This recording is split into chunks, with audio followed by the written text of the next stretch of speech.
បាទសូមជំរាបសួរប្រិយមិត្តទូទស្សនិកជនដែលទស្សនានៅតាមបណ្ដាញ YouTube Channel ខ្មែរ Relax ហើយសូមស្វាគមន៍ជាថ្មីម្ដងទៀតបាទនៅក្នុងថ្ងៃនេះខ្ញុំមានវីដេអូថ្មីមួយទៀតចង់បង្ហាញប្រិយមិត្តទូទស្សនិកជន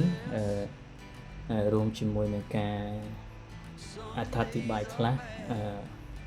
ដល់ប្រិយមិត្តលោកស្រីទស្សនិកជនទូទស្សនិកជនទាំងអស់ផងដែរថ្ងៃនេះវីដេអូរៀងប្លែកបន្តិចដោយសារតែភាគច្រើនខ្ញុំធ្វើដំណើរតាមដងផ្លូវខ្ញុំចេះតែស្ដាយនៅរូបភាពឬវីដេអូដោយសារថ្ងៃនេះខ្ញុំ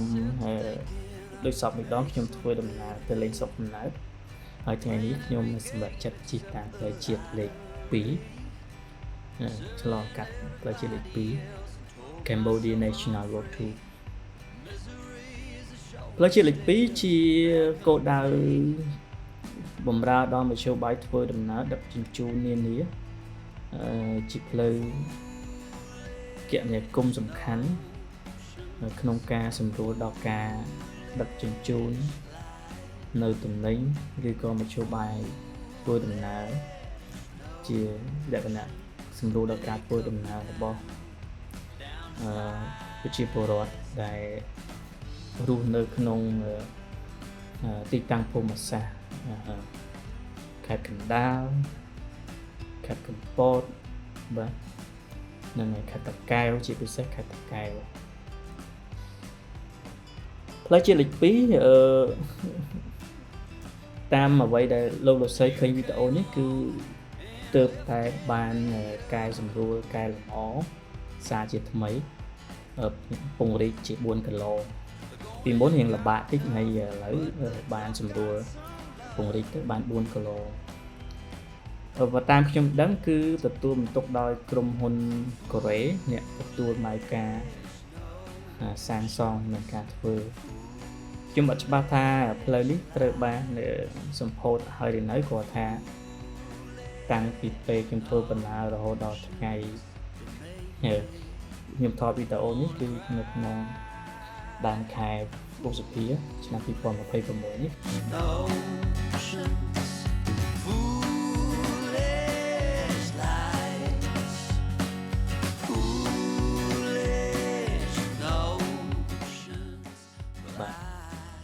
អញ្ចឹងម្ដងទៀតទីតាំងភូមិសាស្ត្រផ្លូវជាតិលេខ2គឺភ្ជាប់ឆ្លងកាត់ខេត្តចំនួន2សំខាន់គឺខេត្តកណ្ដាលនិងខេត្តតាកែវពីច្រើនបងប្អូនដឹងហើយថាបើយើងចេញពីតាខ្មៅចេញពីភ្នំពេញមកយើងឆ្លងកាត់តាខ្មៅយើងកាត់ផ្លូវជាតិលេខ2ក៏ប៉ុន្តែឥឡូវនេះផ្លូវជាតិលេខ2អាចមកឆ្លងកាត់ផ្លូវជាតិលេខ2យើងវាអាស្រ័យទៅលើគោលដៅធ្វើដំណើរអស់លោកស្រីទេដូចខ្ញុំនេះខ្ញុំចេញដំណើរគោលដៅរបស់ខ្ញុំចេញពីវងមូលគូស្រីរងវងមូលគូស្រីអញ្ចឹងខ្ញុំធ្វើដំណើរទៅខេត្តកំពតទៅស្រុកអង្គរជ័យណាតែពិតទៅស្រុកខ្ញុំអាចជិះផ្លូវជាតិលេខ20លឿនប៉ុន្តែថ្ងៃនេះខ្ញុំចង់ធ្វើដំណើរតាមផ្លូវជាតិលេខ2ដោយសារវារៀងស្ងាត់ហើយក៏ចង់ផ្តិតយករូបភាពជាវីដេអូជូនប្រិយមិត្តអ្នកទស្សនិកជនទាំងអស់ដែលទស្សនា Channel ខ្មែរ Relax នេះជាពិសេសសូមគោរពពីចម្ងាយផងដែរគឺពូមីងដែលគាត់រស់នៅឯនេះបរទេសណានៅស្រុកក្រៅហើយដែលគាត់យូរបានមកលេងស្រុកកំណើតម្ដងជាពិសេសមកលេងដែលមានស្រុកកំណើតនៅតាកែវនៅស្រុកត្រាកកនៅស្រុកត្រាំងបូរីជលសាព្រៃកបាសគិរីវង្សលាក់នឹងឡាបាទអីឡានរបស់យើងកាន់តែកំពុងតែធ្វើដំណើរទៅសន្សំទៅព្រោះខ្ញុំមានតកងស្រីដែរគាត់ជំនាញបើកឡានហើយ យើងបើកតិចដែរទេដោយសារតែផ្លូវជាតិលេខ2គឺជាធម្មតាក៏មមាញឹកដងដែរមមាញឹកដោយសារអីដោយសារតែផ្លូវនេះគឺភ្ជាប់សំខាន់ទៅនឹងព្រំដែនភ្នំដិនប្រទេសវៀតណាមនេះហៅព្រំដែនច្រកអន្តរជាតិភ្នំដិនណាអញ្ចឹងផ្លូវជាតិលេខ2នេះគឺក៏បំរើដល់ការដឹកជញ្ជូនទំនិញបាទអ្នកទាំងអស់គ្នាឃើញឡានធំមានដឹកទំនិញជាដែកជាផលិតផលកសិកម្មផលិតផលប្រើប្រាស់នៅក្នុងផ្ទះឬក៏ផលិតផលផ្សេងតាមតម្រូវការជាពិសេសផលិតផលប្រើប្រាស់នៅក្នុងវិស័យកសិកម្មនិងឧស្សាហកម្មផងដែរបាទការខ្ញុំធ្វើដំណើរទៅនេះគឺមេឃរៀងសតុំបានមកលុបខ្លះបញ្ជាធម្មតានៅខែនេះដោយលោកស្រីដឹងហើយថានៅស្រុកខ្មែរគឺរៀងក្តៅតិចបាទនៅរៀងក្តៅតិចតាមដងផ្លូវมันមានអ្វីប្លែកទេក្រៅពីផ្ទះប្រជាជនយើងហើយដូចសពមួយដងប្រជាពលរដ្ឋយើងភាគច្រើនគាត់មួយភាគធំគឺគាត់ធ្វើដំណើរគាត់ប្រកបមុខរបរធ្វើជាស្រែចម្ការមួយភាគទៀតគាត់បម្រើការងារនៅក្នុងវិស័យឧស្សាហកម្មកាត់ដេរឡាំងហើយក៏ជំរាបផងដែរថានៅក្នុងឆ្នាំ2026នេះយើងសង្កេតឃើញថាមានកំណើនរោងចក្ររោងចក្រច្រើននៅតាមបណ្ដោយផ្លូវជាតិលេខ2នេះបាទហើយនេះក៏ជាឱកាសមួយដែរដែលផ្ដល់ជូននៅជាឱកាសការងារសម្រាប់ប្រជាពលរដ្ឋដែលរស់នៅក្នុងតំបន់នោះបើនៅពេលដែលគាត់មានការងារធ្វើគាត់មានប្រាក់ចំណូលគាត់ក៏អត់ចាំបាច់ចំណាក់ស្រុកទេក៏អត់ចាំបាច់ចំណាក់ស្រុកទេបាទ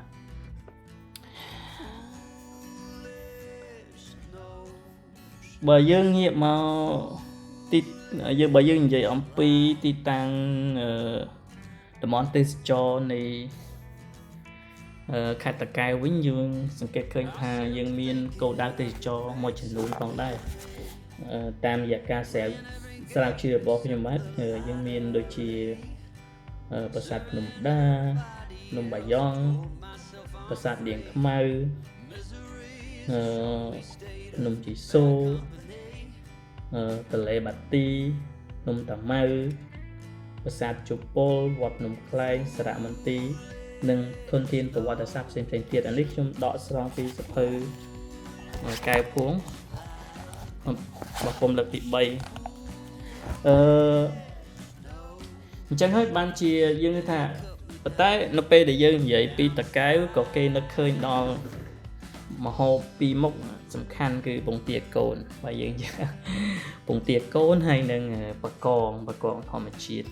កងចំបែបធម្មជាតិបាទអញ្ចឹងបើអ្នកដែលចង់ទៅញ៉ាំបកងណាភាគច្រើនយើងនឹកឃើញខេត្តតាកែវមុនគេក្រុងដុំកែវហើយមានហាងលក់បកងស្រស់យើងចង់ធ្វើអីក៏បានដែរយើងចង់ដុតអំបិលយើងចង់ឲ្យគេស្ងោរធ្វើណាំជ្រក់អីម្ហូបអីតុងយ៉ាំបាទឡំជូរបាទវាស្រ័យអញ្ចឹងលោកស្រីដែលចង់ញ៉ាំប្រភេទជាបកងអីអាចមកខេត្តតាកែវបានអូខេយើងងាកបន្តិចទាក់ទងទៅនឹងរមណីយដ្ឋានបន្តិចភាគច្រើនយើងស្គាល់ហើយទន្លេបាទីភ្នំតាម៉ៅអញ្ចឹងរមណីយដ្ឋានទាំងអស់នេះគឺសិតតែលើដែលនៅយើងធ្វើដំណើរតាមផ្លូវជាតិលេខ2នេះយើងអាចចូលហើយផ្លូវជាតិលេខ2ឥឡូវវាភ្ជាប់នឹងផ្លូវក្រវ៉ាត់ក្រុងទី3ដែរភ្ជាប់ពីផ្លូវជាតិលេខ2លេខ3ទៅផ្លូវលបឿនលឿនហើយយើងដឹងហើយថាយើងទៅតែមានព្រានយន្តហោះថ្មីមួយហើយហៅថា Daejeon International Airport ណាអញ្ចឹងផ្លូវជាតិលេខ2បើគឺ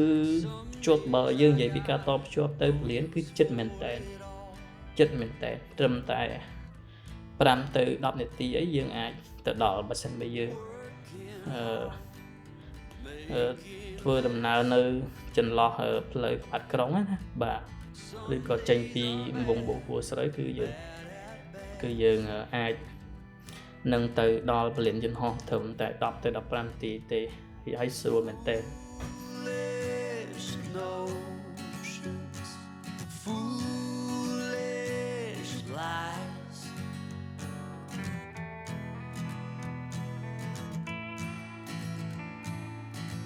I set to thinking I could make something of me, playing every game except the lottery,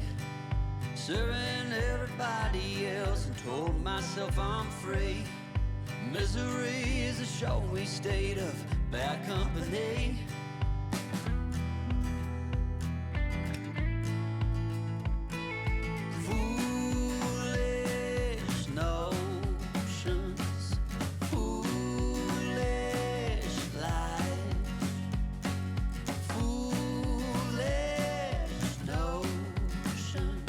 They cut me down to size ហើយគាត់តែចង់ប្រាប់ខ្លះថាយើងធ្វើដំណើរផ្លូវនេះយើងក៏មានកន្លែងយើងឈប់បាត់ជើងផងដែរក្រាសាំងមួយចំនួនណាហើយដូចសពមួយដងដូចអ្នកទាំងអស់គ្នាដឹងថានៅដូចជាពេលខ្ញុំធ្វើដំណើរនេះដូចជាមានបើយើងចេញពីវងមូលគួរស្រូវនៅវងមូលមានក្រាសាំងតូតាល់ហើយមកតូតាល់ហ្នឹងមុននឹងដល់វងមូលហ្នឹងមានក្រាសាំងមួយទៀតគឺកាតិចហ្នឹងហើយតូតាល់ហើយពីមុននៅខាងជាប់ហ្នឹងមាន PTT ប៉ុន្តែឥឡូវខ្ញុំឃើញដូចជាគេបិទហើយបតាំងពីយើងនាំគ្នាធ្វើពាក់ឯកាមកយើងគឺចាប់ផ្ដើមហ្នឹងបិទផ្ដើមយើងមានតូតាល់នៅខាងមុខដែរហើយយើងមកមុខតិចណាតូតាល់តេឡាធំមួយមានកាហ្វេមានអីមានកាហ្វេលូណាអីដែរហើយក៏មានកន្លែងសម្រាប់អ្នកដែលប្រើឡាន EV សាកថ្មអគ្គិសនីហ្នឹងក៏មានកន្លែងសាដែរនៅកន្លែងហ្នឹងខ្ញុំភ្លេចថតរូបឲ្យហ្នឹងហើយកុំបារម្ភអីយើងទៅមុខទៅយើងមានក្រាសាំងតូតាល់ចាក់ដែរមួយទៀតនៅសឹងតតល់មុខផ្លូវចូលរមណីយដ្ឋានសួនសត្វភ្នំតាម៉ៅបាទហើយនៅចិត្តតាបេបាទីហ្នឹងក៏មានការតិចដែរបាទអញ្ចឹងមិនបារម្ភអីហើយទៅដល់ចិត្តទីរួមខេត្តទៀតក៏មានការតិចដែរនៅក្នុងទីរួមខេត្តហ្នឹងក៏មានការតិចក៏មានតូតាល់យើងមិនបាច់និយាយតេឡាឬសូពីមិនទេសឹងថាកន្លែងណាក៏មានដែរយើងក្រាសាំងផ្សេងក៏មានដែរគាត់ថាលោកទៅស្រីប្រិមត្តទូទាំងជនដែរវាច្រើនទៅការសាំងរៀងក្លីបតិចណាខ្ញុំមិនប្រៀបធៀបទេគាត់ថាអ្នកដែលពេញនិយមប្រើសាំងតូតាឬការតិចហ្នឹងអាចចាក់បានប៉ុន្តែបើយើងប្រោះសន់យើងអាចចាក់សាំងផ្សេងហើយអានេះយើងនិយាយរឿងនេះបន្តិចហើយយើងជាធ្វើដំណើរទៅមុខទៅហើយក៏ជំរាបដែរថារៀងប្រយ័ត្នតិចការបើកបរដោយសារយើងមានឡានដឹកតំណែងគាត់ក៏បើកលឿនដែរហើយក៏សំណូមពរដែរថាបងនេះបើកនេះគួរតែព្រោះនៅពេលណាយើងដល់ទីប្រជុំជនពីព្រោះកូនក្មេងកូនសិស្សសាលាឬក៏ជាពលរដ្ឋអីគាត់ធ្វើដំណើរតាមដងផ្លូវដូចគ្នាមិនអញ្ចឹងមានន័យថាការប្រើប្រាស់ផ្លូវក៏ទៅគ្រប់សិទ្ធិអតិភិបគ្នាទៅវិញទៅមកផងដែរបាទហើយយើងឃើញមានផ្សេងទៀតប៉ុន្តែយើងចង់និយាយថាផ្លូវជាតិលេខ2នេះក៏សម្រាប់អ្នកទៅកពតអ្នកអីអ្នកទៅកែបនៅកពតអីដែលពេលខ្លះចង់សាកក៏អាចសាកបានដែរគាត់ថាផ្លូវនេះដូចដឹងហើយថាយើងទៅ4គីឡូយើងអត់មានរបាំងចែកទ្រូងផ្លូវដូចផ្លូវជាតិលេខ3ទេទៅ2មក2ដាច់ពិតហើយនេះយើងពិបាកតិចដោយសារវាជាអៀតហើយដល់ពេលយប់ដែរវារៀងល្ងឹតដែរគាត់ថាហើយបើយើងធ្វើដំណើរទៅកពតអីវារៀងបូកពេលបន្ថែមបន្តិចប៉ុន្តែវាល្អដែរពេលខ្លះយើងចង់ explore នៅផ្លូវថ្មីយើងអាចសាកបានពីព្រោះថានៅពេលទៅមុខទៀតខ្ញុំដែលទាំងអស់គ្នានឹងឃើញផ្លូវបែកនឹងវងមូលព្រះនរាយអញ្ចឹងខាងស្ដាំដីនេះជាផ្លូវជាតិលេខ22ដែរដែលក្រុមហ៊ុនកេរីក៏អ្នកសាងសង់ដែរអញ្ចឹងផ្លូវជាតិលេខ22នេះគឺភ្ជាប់ពីវងមូលនរាយក្រុងដូនកែវហ្នឹងទៅអង្គតាសោមហើយយើងនិយាយដល់អង្គតាសោមណែក៏ស្គាល់ដែរអញ្ចឹងអង្គតាសោមជាចំណុចប្រសពគេហៅថាកន្លែងទីប្រជុំជនធំមួយដែរណាហើយនៅហ្នឹងមានការសាំងល្អច្រើនការតិចក៏មានតូតាល់ក៏មានដែរហើយអញ្ចឹងសម្រាប់អ្នកធ្វើដំណើរអីកុំបារម្ភដែរខ្វះសាំងចាក់អីសាំងអីការសាំងដែលធ្លាប់ប្រើនៅពេញមានយ៉ាងនៅខេត្តក៏មានដែរឥឡូវស្រុកយើងអភិវឌ្ឍណាអញ្ចឹងមិនបាច់បារម្ភទេបាទផ្លូវជាតិលេខ2នេះក៏មានរោងចក្រច្រើនដែរក៏មានរោងចក្រហើយប្រម៉ោងដែលមមាញឹកហ្នឹងគឺម៉ោងបាយថ្ងៃត្រង់ហើយម៉ោងពេលល្ងាចម៉ោង4រសៀលអញ្ចឹងពេលខ្លះដូចតែផ្លូវជាតិលេខ3ដែរទេនៅពេលដែលបងប្អូនកម្មករចេញគឺថាចាល់នៅហ្នឹងហើយអញ្ចឹងកលឹះក្នុងការធ្វើដំណើរបើសិនជាអាចយើងព្យាយាមធ្វើម៉េចកុំធ្វើដំណើរនៅក្នុងពេលដែលពួកគាត់នេះណាព្រោះកាលណាវាមិនស្ទះយូរទេប៉ុន្តែពេលខ្លះយើងអត់ចូលចិត្តស្ទះពេលខ្លះយើងគិតថាយើងធុញអារម្មណ៍តបប្រមល់ខ្លះដែរ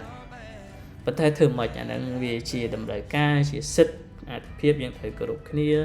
សិទ្ធិក្នុងការបើកបរ Foolish notions, foolish lies.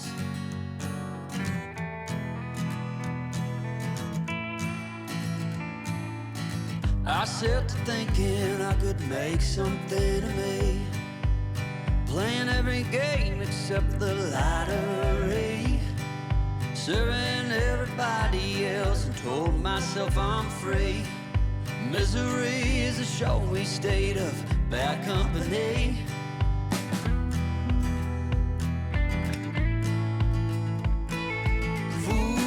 Foolish notions, foolish lies,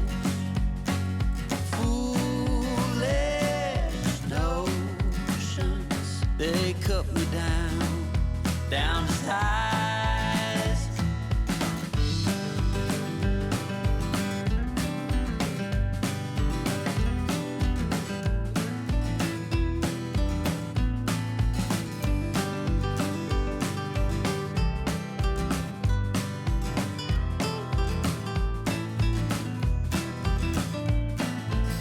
You came along and lifted me up.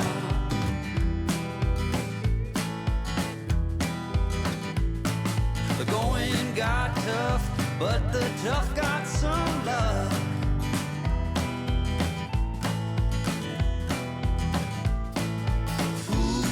Foolish notions, foolish lies, foolish notions that made me wanna cry. Foolish notions, foolish lies, foolish notions. Well, I said goodbye.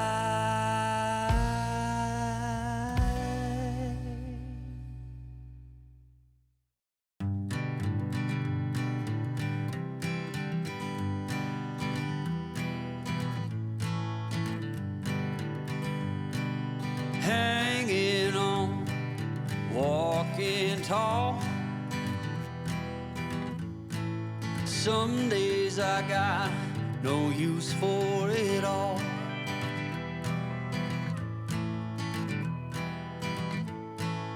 Working hard,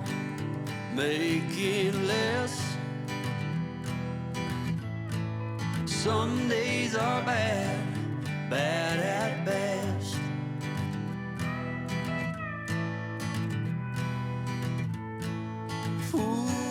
Foolish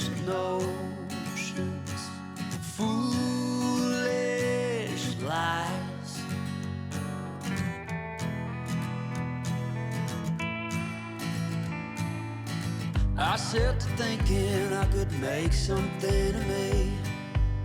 playing every game except the lottery, serving everybody else and told myself I'm free.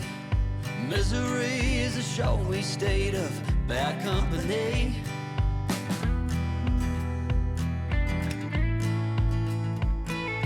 Foolish notions, foolish lies, foolish notions, they cut me down to size.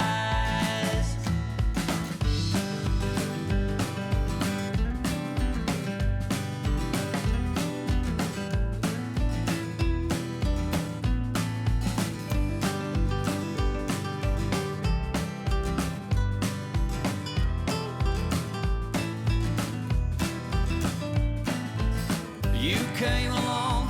and lifted me up.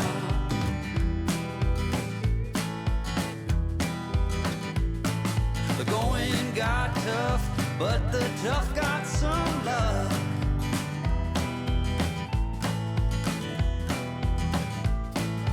Foolish notions, foolish lies, foolish notions that made me wanna cry. Foolish notions, foolish lies, foolish notions. Well, I said goodbye.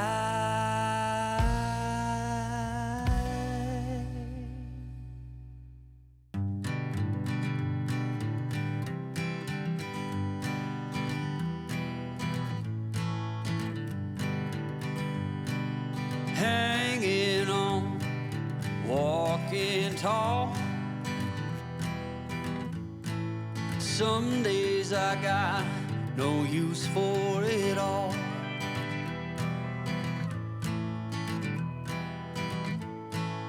Working hard, making less. Some days are bad at best.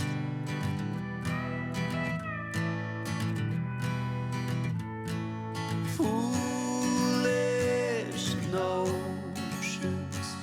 foolish lies,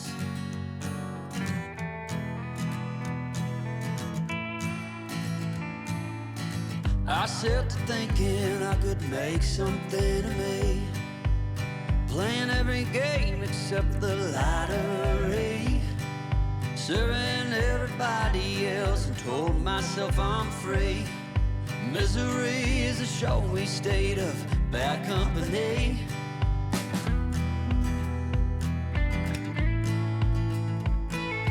Foolish notions, foolish lies, foolish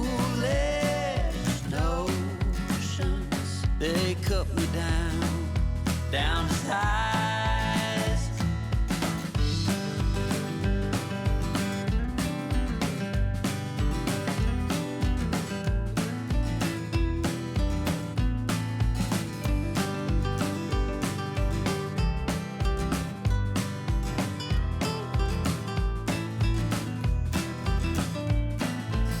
You came along and lifted me up.